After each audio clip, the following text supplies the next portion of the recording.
Welcome to Long Way Home, everybody, the channel where you get your motorcycle adventure reviews and news all in a pleasant, unbiased, yellow is a stupid color, Dave, and informative way. Motorcycles only have two wheels because it's cheaper to make them with two wheels, Dave. That's why cars are more expensive, Dave.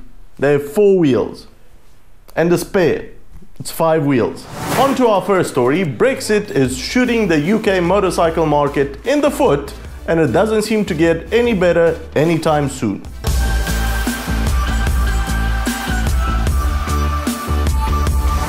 Get your motorbike news in a pleasant way. Hit that subscribe button and turn on your notifications so you don't miss the next episode. As Brexit looms, the motorcycle market appears to be showing some strain.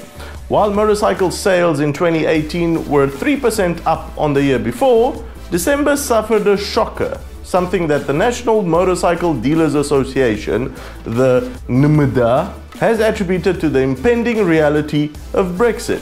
Sales of powered two-wheelers plummeted by 18% from 6,266 in December 2017 to a bit more than 5,000 in the last month of 2018. This decline was felt worse by the scooter market, in which units sold dropped by almost a third.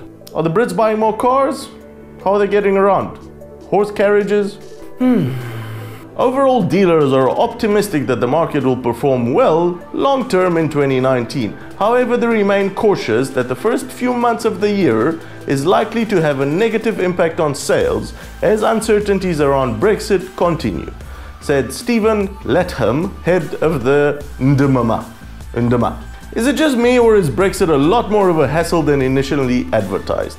If you're a Brit and you voted for leaving the EU, no judging here, let me know if what's currently happening with Brexit is in line with your initial expectations. I'm honestly curious. Story number 2, Honda NEOWING three-wheeler to replace Goldwing. Okay. A Honda NEOWING leaning three-wheeler looks likely to be coming soon, possibly as a replacement for the Goldwing. Honda has now applied for a patent for the power steering of its NEOWING leaning three-wheel concept, unveiled at the 2015 Tokyo Motor Show. So it took them around 3 years to get the power steering designed. If they do that with all the parts of the bike, we should see a release date of around spring 2090, 2089. If it goes into production, Honda would be following the bike tracks of the Yamaha Niken leaning three-wheeler. The Niken was introduced last year and so far has been quite a great deal of success. The Niken's amazing grip in the front end comes due to its two 15-inch tires that are capable of 51 degrees of lean. This, coupled with ABS and other technological wizardry, makes Niken one of the safest bikes to ride, specifically on road surfaces that are less than optimal. While the Niken is powered by an 847cc triple, Honda's NEOWING could be a lot more powerful. The concept featured a 4-cylinder horizontally opposed engine with electric motors in each wheel. This thing will be a beast if it can keep all that power on the road. Yamaha's Niken is marketed as a sport tourer, but the NEOWING could be more of a tourer, perhaps to take over from the Goldwing with its 6-cylinder boxer power plant. Why take over the Goldwing, you say? Well, because the Goldwing is usually bought by older gentlemen or ladies, and they really would appreciate a bike that can, stand on its own wheels if you let go of it. That's it. That's probably the whole market for the Goldwing. On to our next story. SHOEI becomes the first major helmet manufacturer to join the smart helmet revolution. Their IT-HD or ISSUE helmet will include Bluetooth intercom and a heads-up display, which includes a translucent screen that shows vital information to the rider without them having to take their eyes off the road. Somebody please explain to me what information could be so vital that it needs to be introduced between my eyes and the road. As far as I'm concerned, this is taking the rider further away from the reason they got on a bike in the first place: freedom and the open road. The helmet includes electronic and optical parts in the chin bar and a lens in front of the rider's right eye. A full-color 6-inch image is displayed through the lens at a perceived 2-meter distance. The ISSUE will only be made available in Japan and not until 2020, while no price has been made available yet. While there are many startups with smart helmets and aftermarket add-on devices, few have made it to the market or proved their reliability, probably because their use cases are useless on a motorbike. This tech is usually very expensive as well, with other competitors charging around $1,000, but SHOEI's mass production advantage could mean that the ISSUE could come to market a lot cheaper.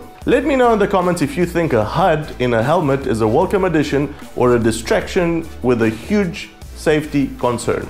And on to our last story. Check your spokes, people. Spoked wheel BMW bikes sold between February and June of 2018 have the potential for one or a number of spokes to work loose. This includes the R1200 GS and the Adventure, the R90 Scrambler and the R90 Urban G/S. Is that a GS as well? Is it G/S? It's not the same as GS, no? It's not a GS. Dave, you know nothing. Why are you here? While no official recall has been announced, customers are being recommended to carry out routine inspection and tightening of spokes. The potential issue relates to the application of a specific coating applied to spoke nipples, which had the potential to cause insufficient spoke tension during initial tightening. BMW confirmed the manufacturing process has been changed to eliminate this potential issue. So any bike made after June 2018 is safe. Or the wheels are safe. The wheels won't break. There have been some cases reported on social media ranging from loose spokes to claims of wheel failures. BMW stated that the loose spoke or a number of loose spokes may translate to a change in ride noticeable to a rider. Should this occur, a rider should schedule a free inspection at the BMW dealer. There is no possibility of a critical failure due to the loose spokes. Let's read that again. There is no possibility of a critical failure due to loose spokes. I'm just going to leave this here. All jokes apart, people, it's always good practice to check your spoked wheels before every ride, and now specifically if you own a BMW that was manufactured between February and June of 2018. Dealers were notified of the service campaign in October of 2018 to ensure that wheels were checked and, if necessary, reworked before delivery or at the time of the bike's next scheduled service visit. This isn't the first time the R1200 GS has been shrouded in controversy. Shrouded in controversy. In 2017, there was a recall on all 2013 to 2017 models prompted by reported fork detachment. The remedy was a pressed collar to prevent the movement that instigated the failures. Well, that's the show for today, ladies and gentlemen. If you enjoyed this video, press that like button. If you feel that you've learned something, consider subscribing to us, and I'll see you on the next one.